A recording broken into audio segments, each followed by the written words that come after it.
वे में हमारे summary theme mind map के साथ नहीं, बल्कि विद आवर कैरेक्टर लेंचो। तो नमस्कार, मैं हूँ आपका लेंचो।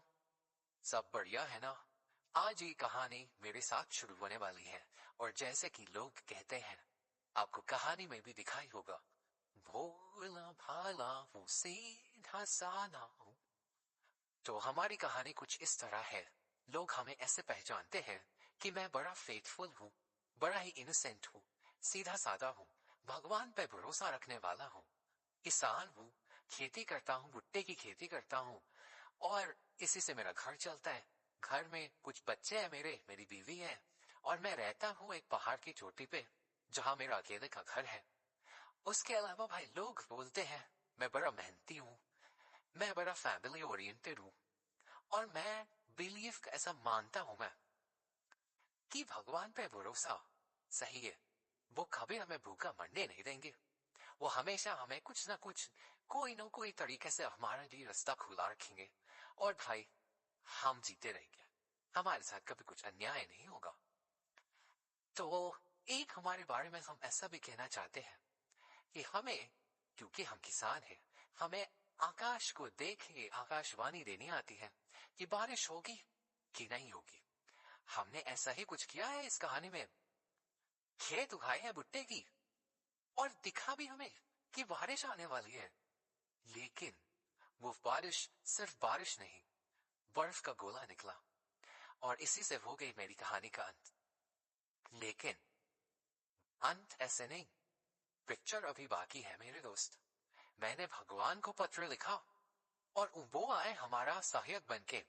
उन्होंने हमें दिए पैसे ताकि हम आगे की खेती कर सके। तो ये हमारी छोटी सी कहानी। बाकी की कहानी आपको आपकी मैडम जी पढ़ाएंगी। हम चल लेते हैं, मिलते हैं आपसे ब्रेक के बाद। फिलहाल मैडम जी आपको पढ़ाएंगी हमारे कहानी के दूसरे किरदार पोस्ट मास्टर के बारे में। तो hi, welcome back. I hope Lencho से मिलके काफी बढ़िया टाइम रहा होगा। तो let's continue with our chapters discussion. Coming to our postmaster. Postmaster भी हमारे बड़े काइंड इंसान है, बड़े दयालु है, सिंपैथेटिक है। उनको लोगों का दुख उनसे देखा नहीं जाता। Plus he is very helpful, जैसे हम कहानी में भी देखने वाले हैं। पहला हम कैरेक्टर से क्यों स्टार्ट कर रहे हैं, बहुत इंपॉर्टेंट है। कैरेक्टर का बेस रेडी रहे ना, उसके अकॉर्डिंग हम चैप्टर को ज्यादा इजीली समझ सकते हैं। तो coming back, he is very helpful, बहुत हेल्पफुल आदमी। मतलब दूसरों से चैरिटी नाम करके पैसे उठा के फिर वो लेंचो के लिए भेजेंगे, हम देखेंगे चैप्टर में। एंड गॉड फियरिंग भी है, this is another important point, क्योंकि ऐसा नहीं है कि लेंचो के जैसा अंधविश्वास है भगवान पे, लेकिन ऐसा भी उन्हें लगता है कि अगर आप मेहनत नहीं करोगे तो गॉड भी आपका हेल्प नहीं करने वाला है। So these are certain points जो आप पोस्ट मास्टर और लेंचो के लिए लिखेंगे तो आपका 4 मार्क का 6 मार्क का सारा कवर हो जाएगा। ये पॉइंट्स मैंने आपका रेफरेंस के लिए डाला है ताकि आप इजीली आंसर फ्रेम कर सको। तो चलते हैं अब हमारे माइंड मैप पर। माइंड मैप हम क्यों डिस्कस करें पूरे चैप्टर के लिए? तो शुरू कहाँ से हुआ था, लेंचो रहता किधर है? So Lencho he lives in the hilltop. Basically एक पहाड़ है, उसके टीले पे, उसकी ऊंचाई पर लेंचो का घर है, जहाँ पे वो अपने बीवी बच्चों के साथ रहता है और उसका भुट्टे का खेत है। अब खेती वो बहुत मेहनती तो है ही, तो खेती भी एकदम ए क्लास टॉप क्लास बनाया है। बट एक चीज के लिए वो वेट कर रहा था, वो था बारिश। अगर बारिश हो जाए ना तो भाई क्या दुगना या 10 गुना ज्यादा पैसे मिलते हैं उसके खेती के लिए उसे। तो he was hoping, he was waiting कि बारिश हो जाए। हुई बारिश, बहुत खुश भी हुआ बंदा, लेकिन बारिश के साथ आई hailstorm. What is hailstorm? Hailstorm क्या है? बर्फ का गोला। आपने देखा होगा कभी कभी हो जाती है किसी किसी जगह, बारिश बहुत ठंड हो रही है, बारिश के नाम पे बर्फ के गोले टप टप टप गिरने लगे। वही हुआ, और वो खेत के लिए बहुत ही ज्यादा हानिकारक होता है। अब क्या करे बंदा? पहले तो जब बारिश हो रही थी बहुत खुश था, और वो बोल रहा था कि जो बिग रेन ड्रॉप्स है दोज आर लाइक 10 सेंट्स, और जो छोटे छोटे रेन ड्रॉप्स है दोज आर 5 सेंट्स। क्यों? बिकॉज बड़े रेन ड्रॉप्स उसको ज्यादा मुनाफा देंगे, छोटे रेन ड्रॉप्स उसे कम मुनाफा देंगे। तो उस हिसाब से बड़ा खुश हो रहा था कि हाय मुझे कितना प्रॉफिट मिलने वाला है इस साल। बट सैडली हेल स्टॉर्म से सारा गया, खराब हो गया। और उसका ये जो डायलॉग है अपना कि a plague of locust would have left more than this. The hail has left nothing this year, we have no corn. ये जो उसका डायलॉग है ना, this is very very important. उसमें वो ये बताना चाहता है कि अगर वो लोकस्ट होता है ना, एक टाइप का कीड़ा होता है, और वो कीड़ा झुंड में जाता है, एक बार हो सके ना तो एक बार वीडियो देख लेना इस चीज का, या फोटो देख लेना गूगल में।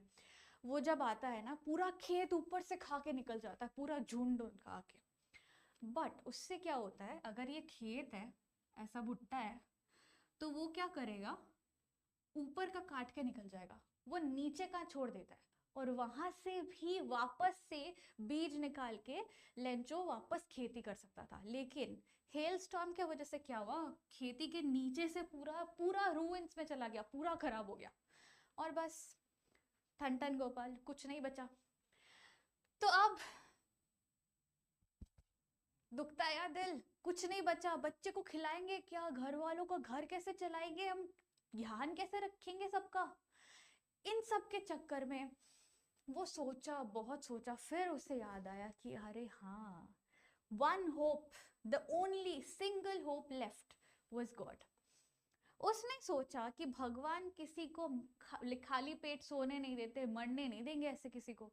तो he decided to finally write a letter to God. Can you imagine भाई, अगर गॉड का पता मुझे पता ना, मैं तो पता नहीं मर्सिडीज, BMW, बंगलो वगैरह वगैरह क्या क्या मांग के एकदम आराम से ऐसे बैठी होती कि हाय हाय मिल गया मुझे तो, बट कर नहीं सकते। He has the audacity to write letter to God. भाई सोचो। तो वो क्या करता है, अगले संडे पोस्ट ऑफिस जाता है, जाके वहां एक चिट्ठी लिखता है। चिट्ठी में क्या लिखता है कि भगवान आपको पता ही है कि बर्फ का गोला, हेल स्टॉर्म हुआ है, मेरा खेत खराब हो गया है, तो अब मेरे पास ना पैसे बचे, ना खेत बची, ना बीज बचे, तो आप मुझे 100 पेसोस भेजो, send me 100 pesos, so that I have the money to feed my family plus to buy seeds for the next crop. वापस से खेती तो करनी है। अब पैसे मांगे, लेटर को फोल्ड किया, एनवलप में डाला, पोस्ट कर दिया। एनवलप के ऊपर क्या लिखा, एड्रेस लिखते हैं ना, टू द, जैसे कि लेटर लिखते टू द एडिटर, एड्रेस लिख दिया। इसने क्या लिखा, टू गॉड, खत्म। फिर जब पोस्ट मास्टर के पास वो लेटर पहुंचा, कौन लाया, पोस्टमैन लाया। वो सारे क्या करते हैं, ऐसे पोस्ट बॉक्स होता है, वहां से पोस्टमैन लेटर्स उठाते हैं, लेके जाके छाटते हैं कौन सा किस एरिया में जाएगा। तो पोस्टमैन लेकर आया, आके छाटते वक्त देखा कि टू गॉड लिखा है, इसको कहाँ रखे, तमिलनाडु भेजे या कश्मीर भेजे या गुजरात भेजे, कहाँ भेजे। तो वो लेके गया पोस्ट मास्टर के पास, इसका क्या करना है भाई देखो। पोस्ट मास्टर देख के अरे अरे भाई ये क्या है, ऐसे हंसने लगा, बट सोचा कि पहले चिट्ठी खोल के पढ़ लेते हैं। पढ़ते ही वॉज अम्यूज्ड कि ये this kind of faith on God, भाई सोच सकते हो। फिर वो सोचा चलो इंसान भला लगता है, इसको हेल्प कर देते हैं, मदद कर देते इसकी। तो उसने क्या करा, हर एक पोस्ट ऑफिस एम्प्लॉय के पास वो गया, जाके वो बोला कि भाई थोड़ा सा पैसा अगर अपने सैलरी से निकाल के दे सको चैरिटी के लिए, तो इस इंसान का भला हो जाएगा। जिस जिसके लिए वो पॉसिबल था उन्होंने पैसे दिए, और पोस्ट मास्टर ने सबसे बड़ा अपना पार्ट ऑफ द सैलरी इस चैरिटी के लिए दे दिया। नाउ